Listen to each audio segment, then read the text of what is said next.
Okay guys, welcome back to the channel. Just got back from a night out on the town. Actually, it was kind of a spontaneous night. I was at a dive bar I've never been to before, where I was underdressed for that place. And then on the way back, I saw that this club was having a cosplay night tonight. And so I decided to go in with my friend. We went in there and checked that out, because if you're a longtime subscriber, you know that Halloween's big for me. And I go to all these costume contests, do elaborate costumes. I'm usually in costume anyway. But yeah, I go full bore for Halloween. And actually, it's September 22nd. Actually, it's September 23rd. It's past midnight. Our house is already decorated for Halloween. Maybe I'll put up some pictures of that. But anyway, I was scouting costumes at this cosplay, trying to see what's going to be the popular costumes and what kind of competition I might have this year. I thought for sure it was going to be nothing but Ken and Barbies. But luckily, no Ken and Barbies. I'll put up some pictures. But anyway, getting to the topic of the day, and also thanking you one real quick for my last video prior to the inacoustic, asking you for feedback on my intro. I used the intro today. That was the most popular one from your feedback, and obviously I like it as well. But I'll probably use all of them at some point, because different lengths are more suitable at different times. And I like the vintage one as well. Keep it all changed up, but thank you for the input there. Also, it piggybacks well into what I'm doing today, getting your feedback, hopefully again, on something that I wanted to try for a while, and that's creating a video using artificial intelligence. Now, I've always been one person that likes to try advanced technology well ahead of the curve. I did that with websites in the early 90s when we still had dial-up. I was the first company in my industry to have a website back then. I did a company that was similar to Yelp back in the 90s, before Yelp was even thought of. So I like to always be ahead of either using technology or perfecting something that hasn't been done before in all the things that I do with my businesses. And so YouTube is no different. And AI is something that you're starting to see more and more people use to create content, especially short form content for TikTok and stuff, where AI can't really mess up 20, 30 seconds. But people are even starting to use it on YouTube. And I saw one using AI to create a Bach video. And it was unfortunately very poor and obvious that it was AI. But I started thinking, you know, I don't really believe in AI to create most of my content. But is there a place for AI in the audiophile video realm that you guys can appreciate? And what I thought might make sense, and this is where I want your feedback, is that it could be good to create an AI assisted video series similar to what you get in the Robert Harley book and the Paul McGowan book, which is even more basic and primitive. Sometimes people just don't want to read those books, don't like reading at all. They like to play a video in the background or have some visual to go with it and a voice to go with it. So what I thought I could do is create a playlist of AI-assisted videos that go through the basics and help people. Because what I get with emails is different variety of questions from different levels of expertise. Now, most of you are pretty advanced audiophiles that follow me. That's kind of who I cater to. But there's a lot of beginners too. And I don't want to talk over them. I don't want to ignore them if they have legitimate questions, because I was in that same boat too. Everybody was. So what I wanted to do was create at least a video series that I can refer them to that helps them move along in their journey faster. And then I don't have to create the same emails over and over and over. Because I'll give you one example, perfect example. On Facebook, there was a guy that was talking about how his car stereo sounded better on a lot of songs than his home stereo. Well, that's a common thing I hear. People enjoy their car stereo better than their home stereo on certain songs. And that comes from a few things. Number one, it comes from your gear in your room probably not set up right, audiophile wise. And it's probably not even your gear. It's probably you've got it set up wrong and you don't know how to use DSP to dial it in properly. No system and gear is going to be perfect in every room, and no room is perfect. So you have to understand a lot of things that, frankly, a lot of audiophiles don't understand. And so today's video is going to walk through starting with the basics. A lot of you may say, oh, I already know these basics. But let me give you this example. When people say that they like their car stereo better than their home audiophile system, it's usually, you have to think of the reason why, and they never think of why. And one of the reasons is that they don't understand the importance of low frequency information and what that brings, the pace and rhythm.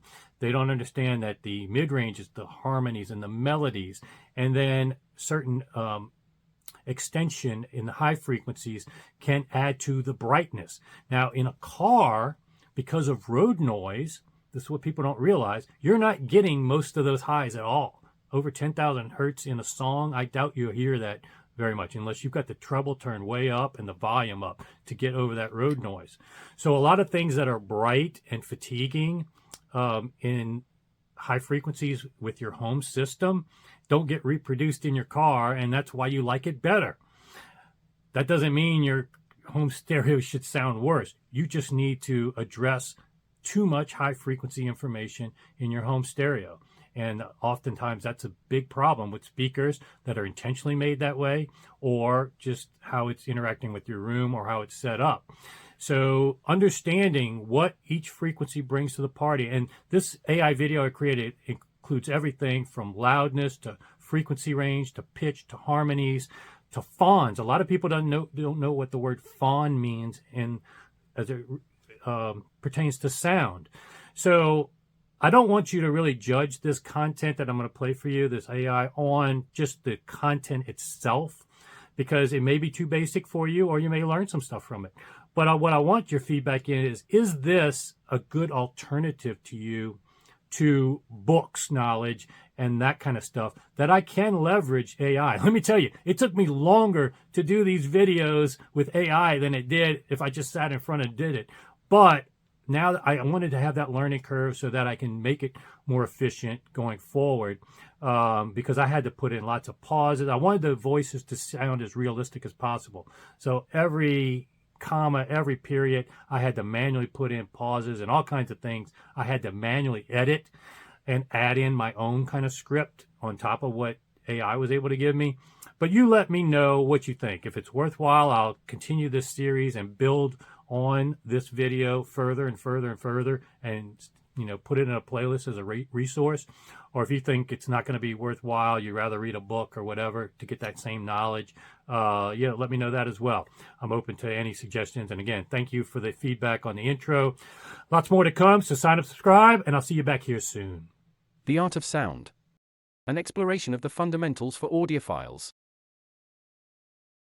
Sound is an essential part of our lives, both for survival and enjoyment. In short, the definition of sound is the vibration of air molecules that our ears can detect and our brains interpret. In this brief video, we will explore the fundamentals of sound for new audiophiles. Properties of sound.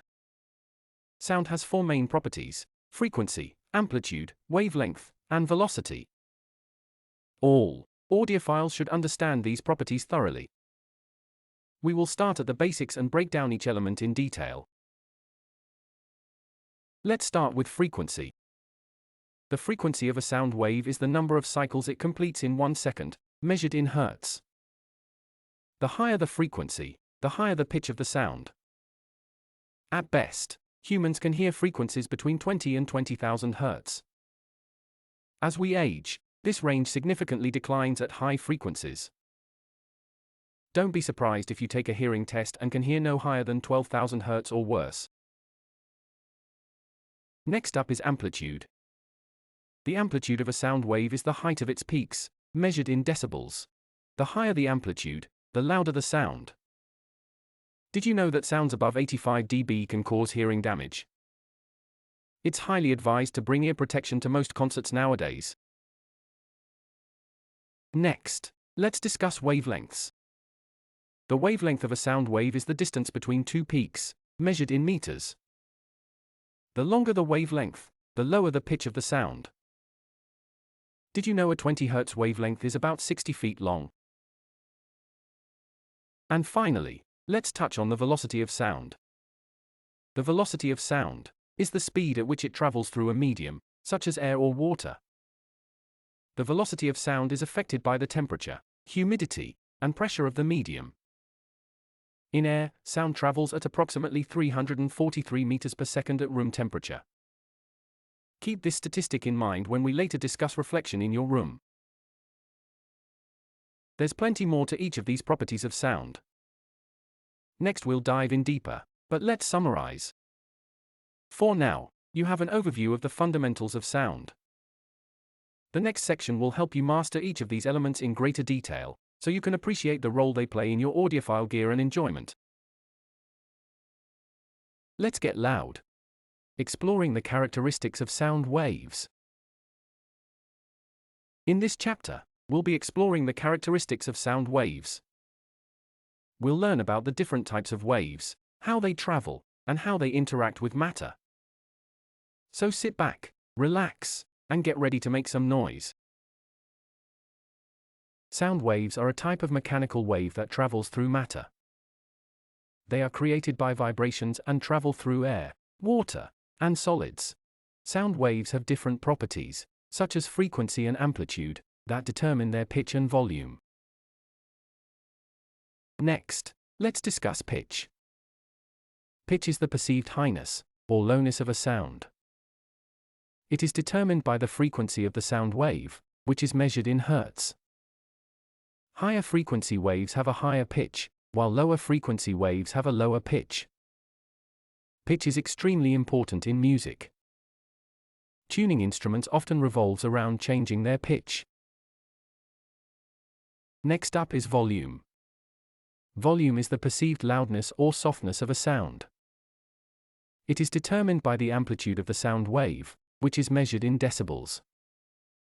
Higher amplitude waves have a higher volume, while lower amplitude waves have a lower volume. Your experience with music can often hinge on listening at the right volume. Now that we've explored the characteristics of sound waves, it's time to dig deeper into more advanced things such as the frequency range of instruments, loudness, harmonics, and overtones. From bass to treble. Exploring the frequency ranges of your favorite instruments. In this chapter, we'll be diving into the world of music and exploring the different frequency ranges of various instruments. Whether you're a musician or simply a music lover, you're sure to learn something new. Bass instruments are typically associated with low-frequency sounds. Examples include the bass guitar, double bass, and tuba. These instruments provide the foundation for many musical compositions, and are often used to create a sense of rhythm and groove. Any audiophile system without proper low-frequency reproduction will suffer in these areas. Mid-range instruments occupy the middle frequencies of the sound spectrum. Examples include the piano, saxophone, and electric guitar. These instruments have a versatile sound, and are often used to create melodies and harmonies. Despite conventional wisdom, the mid-range is often where listening fatigue comes from. Poor reproduction of harmonic instruments can be very fatiguing, because humans are very sensitive to this range, as we'll discuss shortly. Treble instruments are associated with high-frequency sounds. Examples include the violin, flute, and piccolo. These instruments add a sense of brightness and clarity to a musical composition, and are often used to create soaring melodies and intricate harmonies. It's important to not be wowed by excessive high-frequency information. In short auditions, it may sound more detailed, but too bright after much longer auditions. Understanding the frequency ranges of different instruments is crucial for creating a balanced and dynamic musical composition. By carefully selecting instruments with different frequency ranges, musicians can create a full and rich sound that engages listeners. Audiophiles need to build systems that properly reproduce all of these frequency ranges to enjoy what the artist created. Now that we discussed frequency ranges, it's time to decode the relationship between sound intensity, loudness, and frequency. Sound intensity, loudness, and frequency are fundamental concepts in understanding how humans perceive sound. This presentation will explore the relationships between these concepts and provide a deeper understanding of how they work together. Sound intensity is the amount of sound energy that passes through a unit area per unit time. It is measured in decibels, and is directly proportional to the square of the sound pressure. The greater the sound intensity, the louder the sound. Sound intensity and loudness are related, but not directly proportional. The relationship between them is logarithmic. A small increase in sound intensity can result in a large increase in loudness. This is why the decibel scale is used to measure sound intensity.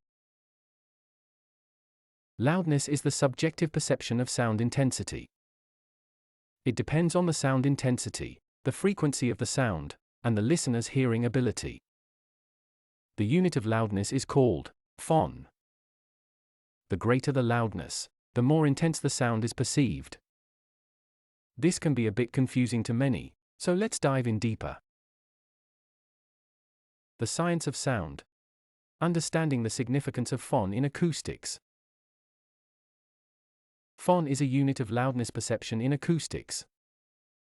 It is used to measure the subjective loudness of sounds. Understanding the significance of phon is crucial for designing high-end sound systems. The decibel is a unit used to measure the intensity of sound. It is a logarithmic scale, which means that a sound that is 10 dB louder than another sound is actually 10 times more intense. The threshold of pain is around 120 dB. But as noted earlier, hearing damage can occur much lower. Phon is a unit of loudness perception that takes into account the frequency response of the human ear. A sound that is 40 phon is perceived as being twice as loud as a sound that is 30 phon. The phon scale is used to design audio systems that are comfortable and safe for human listeners. The Fletcher-Munson curve is a graph that shows how our perception of loudness changes with frequency. It was developed by Harvey Fletcher and Wilden A. Munson in the 1930s, and is still used today to design audio systems and to understand how our ears work. The curve shows that our ears are more sensitive to mid-range frequencies, around 2 to 4 kHz, and less sensitive to low and high frequencies. This means that sounds with the same amplitude can appear louder or quieter depending on their frequency. Another way of explaining phons is via the equal loudness contour. Here is a phon graph that shows the loudness levels at which different frequencies are perceived as equally loud. It was developed by the International Electrotechnical Commission (IEC) in the 1970s, and is used as a standard reference for designing audio systems. The contour shows that our ears are more sensitive to mid-range frequencies, and less sensitive to low and high frequencies. By using the equal loudness contour, audio systems can be designed to sound balanced and natural. Next we'll look at the science behind harmonics and overtones in music. Harmonics are multiples of the fundamental frequency of a sound. They are responsible for the timbre or tonal quality of a musical note. Overtones are higher frequency components of a musical note that are produced along with the fundamental frequency. Different musical instruments produce harmonics in different ways. Each instrument produces harmonics in unique ways that help us to distinguish between strings, brass, and woodwinds. The relationship between overtones and musical scales is a complex one. Audiophiles don't need to delve into the mathematics behind musical scales, and how they are related to the overtones. However, it's important to know of this complex interaction and how it may impact things you hear. Harmonics and overtones are essential components of music that contribute to its overall sound quality.